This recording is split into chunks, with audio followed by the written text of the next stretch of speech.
So today we have the OG influencers here with us today who started back in 2011. Welcome Aanam Chashmawala to So What's Next. I'm very happy to have you here. Thanks for having me. So can you first tell me what does an influencer actually do? So first of all, I feel like influencer in general, I perceive very differently Yeah. from content creator. Okay. So I feel like I resonate more with the term content creator. Okay. And most of all, because when I started, the term we were using was blogger. yeah. So it was all about like Yeah. websites and long form copy. And I feel like in my head, that's still the space that I'm in.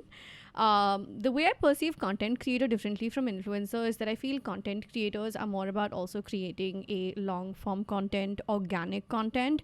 Whereas the way I perceive influencers is, in my head at least, it's a little bit more advertorial. More short form content? More short form, sure, but also a little bit more about this is my life and it's awesome. Because at least Right. that's what I got to see on Instagram Right, when right. the influencer culture from the West seeped into India. But it's changed from blogging as well. Like right now when you look at it, it's like you said, West has creeped into India and they are basically being influenced by that, and that's how they are influencing other people in the country.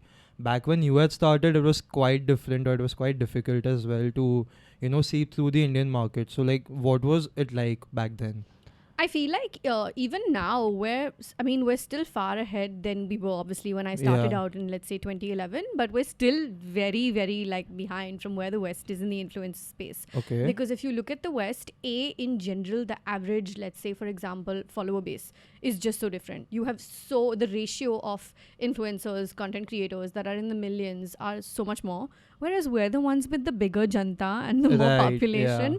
But I feel like we always look at it from a pre-geo time span and a post-geo time span, Yeah. right? When there's been this exponential growth in the way people have come onto the internet, discovered the world of influencers, content creators, what influencer culture is like.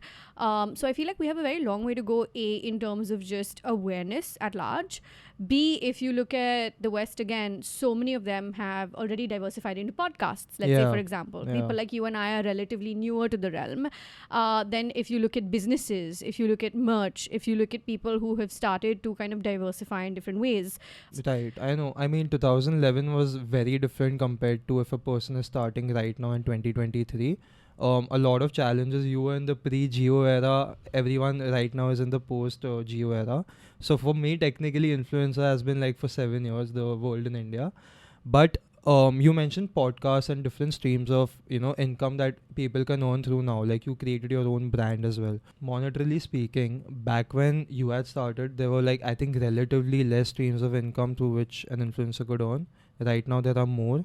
I mean, when I started, there was nothing. I remember doing a blog post in exchange of 2 lipsticks back in the day. Wow, wow. So now what are there? Like now, how many streams of income are there? I mean, I could literally count them because I feel like I would definitely lose track. Please do. Sponsorships, Right, affiliate links, right. merch, having your own brand. If you're on YouTube, then your YouTube AdSense revenue is a big one. Yeah. Collaborative capsule collections when you tie up with like different brands, Right. and Yeah. if you want to look at podcasts completely separately, because irrespective of Instagram, YouTube, this is a completely different platform that True. we're creating. Yeah, definitely. But so brands are like the main source of your revenue, right? Oh, 100%. I Right. feel like about 80 to 90% of my revenues come from sponsorships. Since when did you start having brand requests, like collaborations for brands and all that? And since when did you start earning? So I started my blog in December 2011, and I feel like I got my first sponsorship in maybe 2000 and I want to say 13. And if I'm thinking of the right one in my head right now, I had to create 2 looks for a blog post from a brand, and I remember getting paid 7,000 rupees. And it was an entire day's work, but it was bloody well worth it because I was ecstatic that there was someone out there that was paying me money, Yeah. actual real money, to style myself and share it with the world. Because I was just doing this free of cost. I was still in college. Yeah, plus exactly, you were in college. So earning through that, which is like relatively new, and it's scary, like what is this going to be? Right now, So the funny thing is I was already making money off social media on the side. Okay. So my trajectory is a little weird. When I Okay. was in college, and by the time I reached my second year in BMM, which is what my degree is in, I was already freelancing in social media for other clients. So Okay. I had clients from the food, hospitality, and fashion space that I would run their social media accounts. And at that point of time, there was no Instagram. Yeah. So we're talking about Twitter and Facebook. Yeah. And for the food, like the local restaurants that I used to manage, I used to keep an eye on reviews and stuff on like their Zomato, because at that time again there was no Swiggy. Yeah. So that's literally what I did. And blogging was supposed to be the side hustle. So somewhere along the line, things got completely, kind of swapped. And then I had to stop taking on social media freelance gigs because I said my blog is taking up all my time. And obviously the revenue stream was a lot better for me. But I was kind of already making money through social media on the side, technically speaking. So when you started out, your niche was in the beauty and fashion space, Yes. right? So since then, when you actually started earning and this became a full-time job, what request or what weird requests have brands come and like gotten you for, and what have you agreed for and what have you like denied? Oh, I don't agree for anything weird. Yeah. I'm one of those people who's like, my team and my manager has at times gotten really frustrated with me because she's like, just take the damn coin. And I'm like, no, I would not organically say this or do this, and I'm not going to do that. Right. But when you said the travel or tourism space has approached you for a sponsorship, and where you actually going for a month to any place that you are. But when you look back and when you had started out, obviously there were a lot of weird requests coming in from brands, right? Can you do this for us? Can you post that for us? And all of that stuff. I mean, the weirdest thing I can think of immediately is, so I have a niece and a nephew. Okay. In present day, my nephew is 10 and my niece is 6. But I'm talking around the time when they were 6 and 2. Okay. There was a brand that reached out to me. I think it was diapers or some ancillary product. I don't even remember because it's been 4 years. And they were like, can you do this and feature your niece and nephew in this? And I was like, no. Because if you said this was like an amusement park or something fun, as an aunt, I fit into that. Yeah. It works. I'll still, do it. But nobody's coming to me for diaper recommendations, guys. Like, who the hell is going to go to somebody's aunt and say, hey, I don't know what it was. I can't even remember. Nappy cream, diaper, something. And I was like, this doesn't even make sense. When I become a mom, you can come to me with this stuff and it'll fit organically and I'll do it. Yeah. Yeah. But I'm not going to do anything that I would not, that doesn't make sense to me. I will not lie. The money is tempting, but I will not give in to those temptations. That's fair. But obviously they were paying a lot, and I've seen that when these weird requests come in from brands, a lot of people are ready to take it. You weren't ready, so you didn't do it. But I want to know this, and it's like a very genuine question coming from other people as well, that let's say an influencer or a person has 100k followers on Instagram. So how much do you think an average influencer like that would earn in India? So I feel like money is very variable. You and I could both have 100k on Instagram, and you and I could make money that is at completely different levels. Yeah. For example, what's your engagement rate? What's your target audience? If you're a thirst trap account, is your demographic matching what I'm looking to sponsor? All of those things have to be taken. Can you describe thirst trap? Thirst traps are, what's the nicest way of putting it? Sexy accounts. Is that a nice way of putting it? Can everybody in the room nod at me? Okay. Sexy accounts. If you're the kind of guy that's posting in your undies, or I'm the kind of girl that's posting in my bikinis, and that's all I'm posting, and I'm not throwing shade at anyone who does that, more power to you.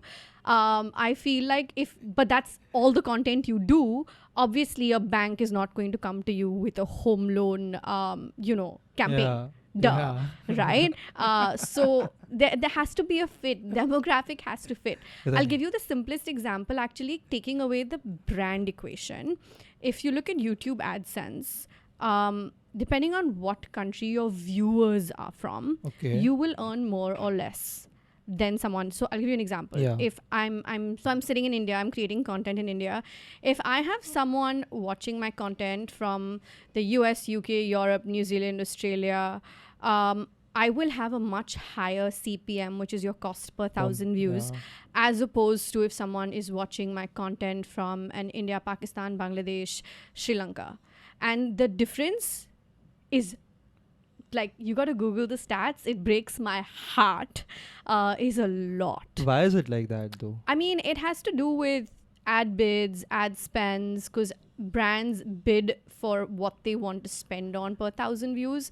This changes from brand, from category to category, from creator to creator, because you're also Yeah. categorized in some box or the other as a creator on the platform, and also from time to time. So I can even tell you whether I put up 5 videos in the month of September versus 5 videos in the month of December, I will earn more in the month of December by default. Yeah. And then what gets even crazier is that if you and I have the same number of followers, subscribers, views from the same region, but you create content, you work in finance. If you create content on finance on YouTube versus I create content in beauty, you will still make more money than me, because the kind of brands that bid on finance creators already have intent and education in that space, which is why they're possibly watching your content. They're looking to invest, they're looking to understand more. Whereas beauty, because there are so many more beauty creators also, it has a mix to do with entertainment. When was the last time we saw some finance video, stocks video for entertainment? You're there with True, intent, but right? there's like a global audience for that. But there's your CTA is already in the brain when you click on such a video. yeah. Whereas beauty content is sometimes you just watch. I mean, I'm cleaning my room and I have a beauty video on. Sometimes it is what it is. Fair. So no matter what, your earnings will still be more than someone from my category. Got So it. there's so many layers. So there's so many it's layers. actually a lot to think about. Yeah, Like what I I find just it- view on Instagram, it's like nothing close to this. Thirst traps. But I've also seen that. So you mentioned even if we both have 100k followers, we might earn like very substantially very different amounts of money.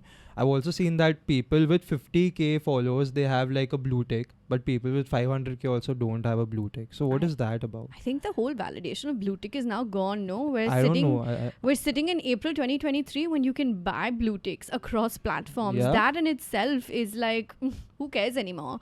I mean, Twitter's taken down legacy blue ticks, which basically mean if you were genuinely verified, you aren't anymore. They've taken down all the blue ticks. You now have to pay for them. Yeah. Instagram, thankfully, at least so far, allows you to buy them, but those of us who got them out of sheer credibility still get to retain. We don't have to pay but then for it. exactly, so you can buy it out. So how do you even define success as an influencer? Like how do you even say that, okay, this is someone good and this is someone that has a lot of following but it's not authentic?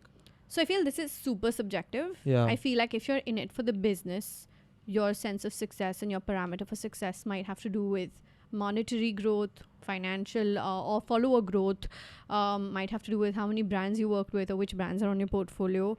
Mine is a little bit weird. I feel like I compare myself with what I was doing the previous year. Okay. Am I churning out better quality videos than I was last year? Do I get more is my sense of community from last year to this year building? Because I've always been very community driven with my approach towards content. Right. Am I doing something new and something more? For example, in 2023, I've launched my own podcast. Yeah. And that's been a goal of mine for a couple of years that I've literally finally gotten around to. So I measure my parameter for growth is a little bit not in the box. Yeah, it's like different. Yeah, it's a little But bit in its own world. Yeah, but it's good now. Like you're doing everything at once, which is I think building a more diversified audience. You can say that. Yeah, and I believe that a little bit sense of delusion is good to keep on sane. Okay, fair. But I've also seen that a lot of influencers have become arrogant today and egoistic today. Like I've been hearing that on social media as well. So what is your opinion on that? Because you're one of the OGs, so you might know better. I think it's great. It's great fun to say the influencers getting like that, but I think people in general are also like that. I mean, you could be an actor or a makeup artist, or you work in construction, or you could be any human being in any field and could be arrogant. So we love to say that. No, I've seen it. So I've seen. Give me an example. You give me the tea. Sure, perfect. Basically, influencers are pseudo celebrities. That's the word being said. Okay. Somebody call the burn word.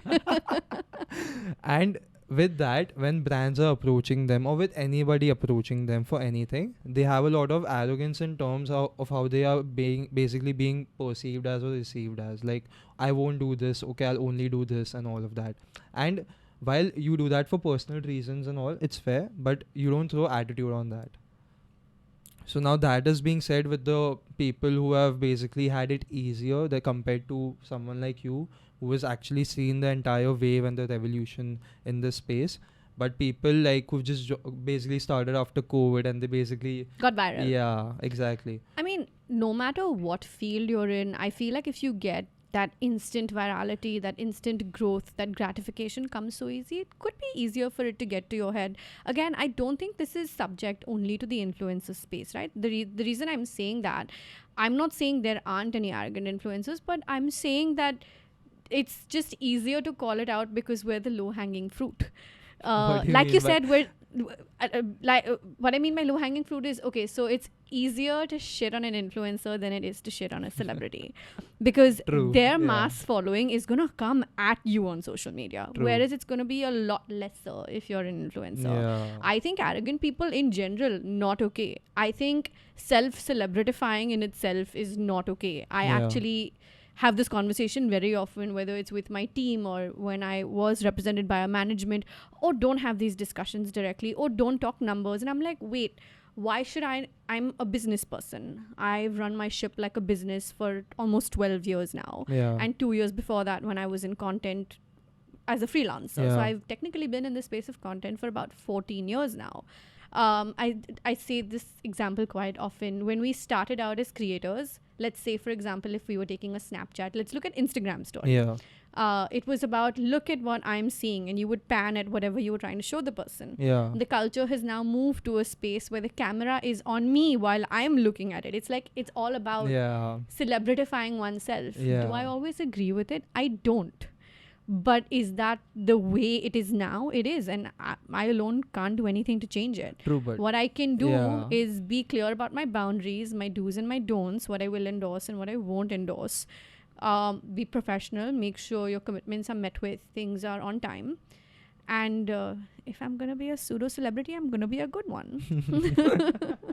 But you know, even pseudo celebrity, basically it's tiring, I think, because you constantly have to be on.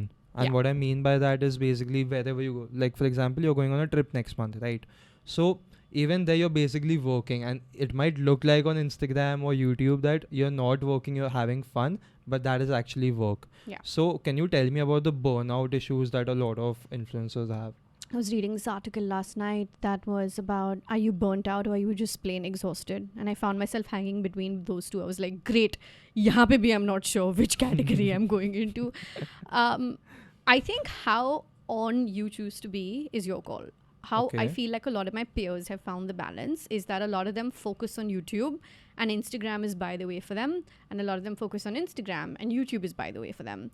Like I said, I'm a little bit stuck in the middle because I vlog literally my daily life. You see, I have my camera with me at all times. Yeah. Plus, I do Instagram content hardcore. So forget about the travel that's coming up. Let's say, for example, I'll tell you what actually happened. In 2019, just pre-pandemic, my husband and I went on our first, like, we got married and we traveled with friends and all of that. But just us, we hadn't really gone on a honeymoon. Yeah. We decided we would buy a house and then go on like whatever a honeymoon was going to be. So 2 years after getting married, we went on what should have been a honeymoon. We spent 2 weeks in Turkey and I committed to him because I'm the workaholic in between the two of us. Okay. I said, I'm not going to vlog. I'm not going to create content. I'm all in, Jerry. I'm present. Couldn't help it. I wasn't. I'm going to admit I wasn't. Instead of doing daily vlogs, I did city-wise vlogs. So I guess relatively speaking. But I fully milked that trip for content because I know after coming back, I would have hated myself if I didn't. And can I tell you what happened later that year? Please. I traveled to 13 more countries on completely sponsored brand trips because of the incredible content I created from Turkey. And I look back at my Turkey content and actually feel proud of it because I was like, I had a great time and I made great content and it showed. And there are very rare moments when I allow myself to pat myself on the back. That Turkey trip is one of those pats on the back. No, that wasn't 13 trips. It was 13 countries. 13 It was more countries. trips. Okay. Making it better. Very good. But yeah, let's talk about the mental health issues as well. Like burnout, I feel it's a bit connected with mental health. Mm-hmm. And I think there are a lot of cases that have been happening right now as well with burnouts leading to mental health problems. So can you tell me about that as well? That how does that happen for influencers?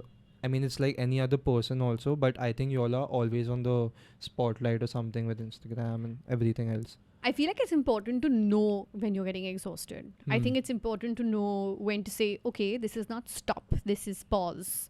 And I'm going to allow myself to take these 2 days off.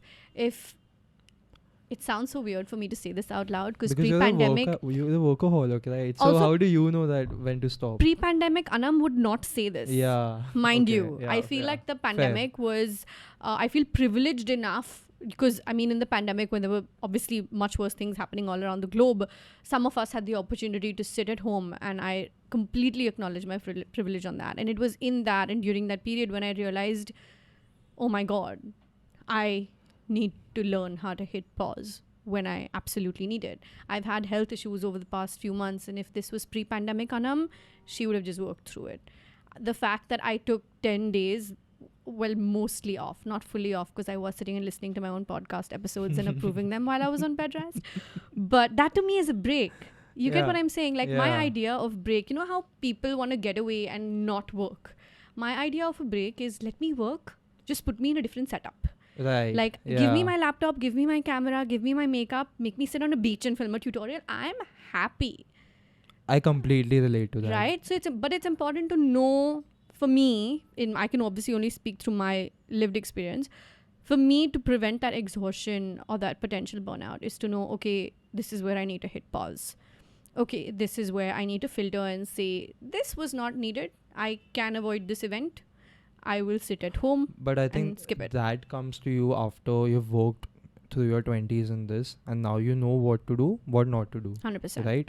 For the person starting out or who is in their 20s, they really don't know about this because they think everything I do needs to be done because it's important and it will help me gain momentum, certain following, whatever XYZ reason that they have to do it for. Yeah. Right? So then for them, how should they get to know? Like Meg- if you're talking about if you tell like the 20s Anam to basically do this, would she listen to it? मैं 20s Anam को कुछ भी बोल दूँ वो गिर गिर के ही सीखने वाली है. I'm just stating facts. Because I had people who were telling me, slow down, you will get tired, what will you do? My husband and I are 11 years apart. I should have listened to him. Like now he's in his 40s and he tells me, don't do this, slow down, this will be better. I'm still not listening. Clearly you only learn certain things by experience, and I'm quite headstrong that way.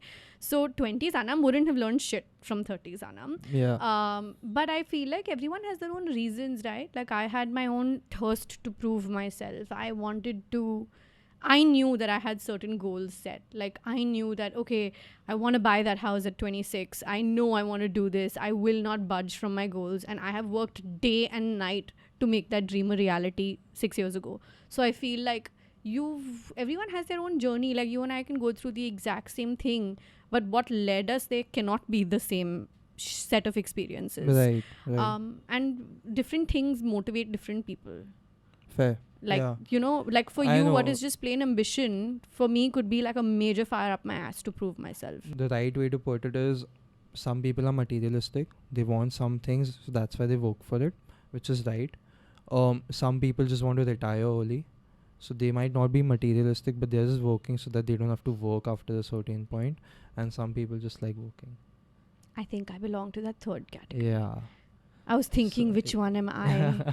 I would go mad. Yeah. So when I got married, my husband used to tell me, can you take the Sunday off? Damn it, you're always working. Initially, those were the teething issues. I think 6 months into us living together, he was like, fuck it. Can I curse? Yeah. He was like, please, you work. You'll drive me nuts if you sit doing nothing. He realized that I can't just sit and do nothing. I'll go mad. That comes from restlessness. I'm very restless. Same. I'm the person that wakes up at 3 a.m. from my sleep because I thought of an idea and I need to write it down because I'm like, damn, I want to film this. I'm fully that person. That's fair. But coming back to the people in their 20s now. Today, you think it's easier to become an influencer today? Firstly, I want to ask you that.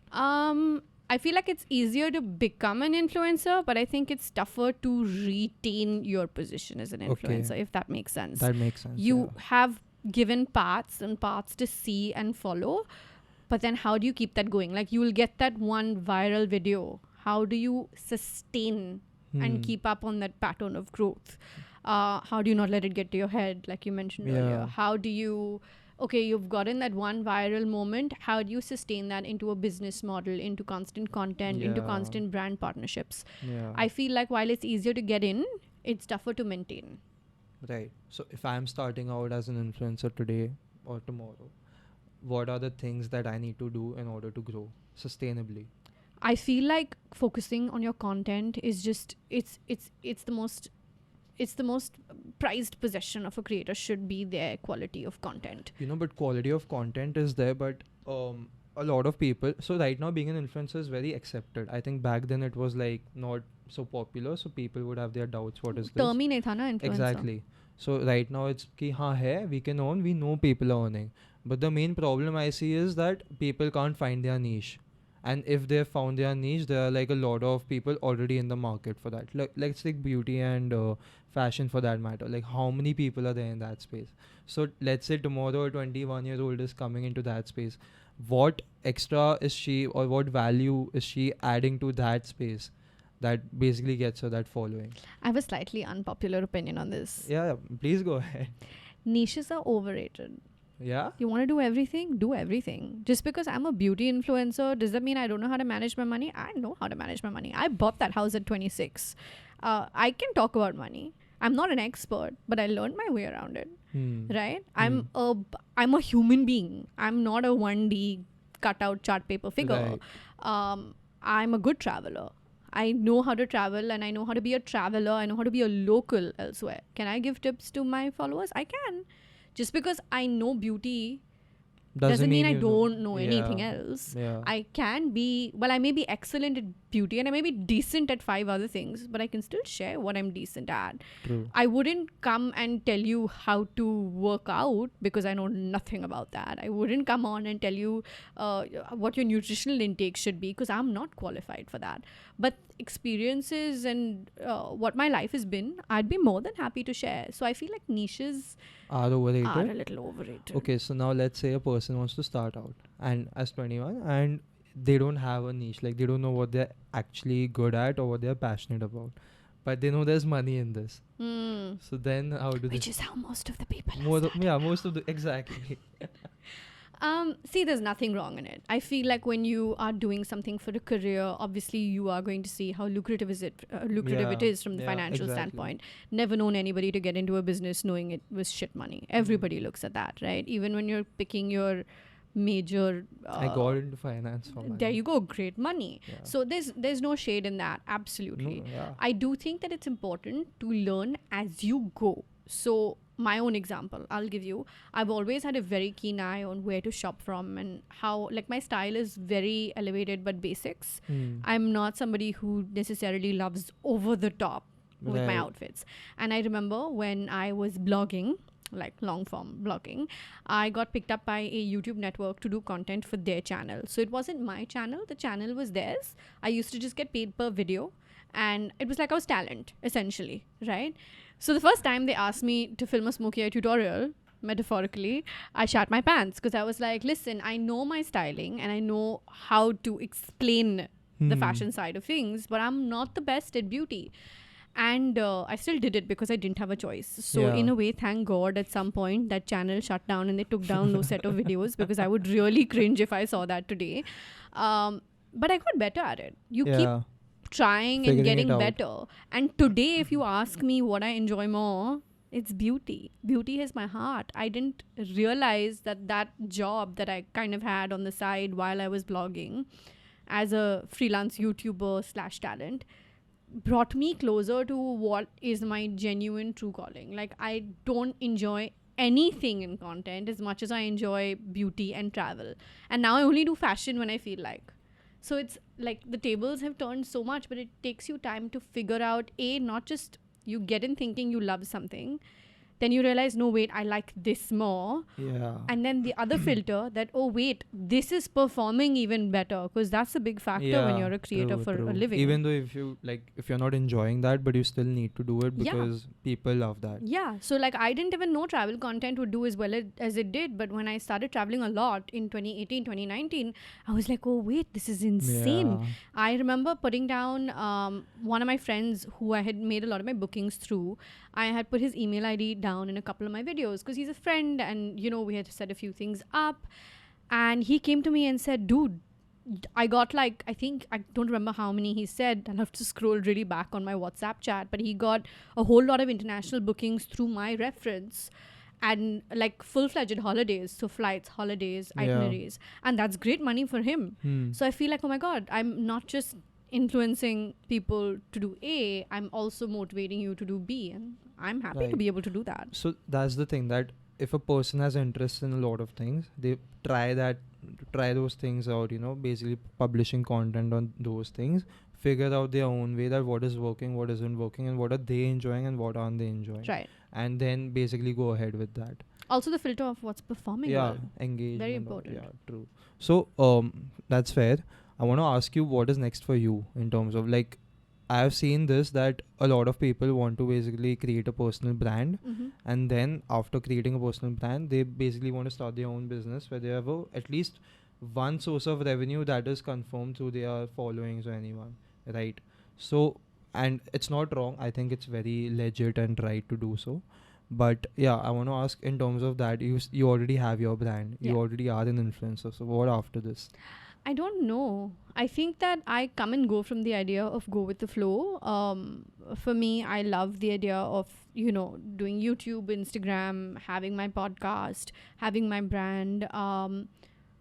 My brand is like, it's something that I work really, really hard on, and we've been at it, even though it's been like live and out there to the world for a year and a half. I worked on it for 4 years before launching it, because it's a completely self-funded, bootstrapped brand, and every month, like pocket money, I would put aside a little Wearified fund and say, this is going into capital, this is going into capital. So I saved capital pretty much for 4 years before I could bring it out there.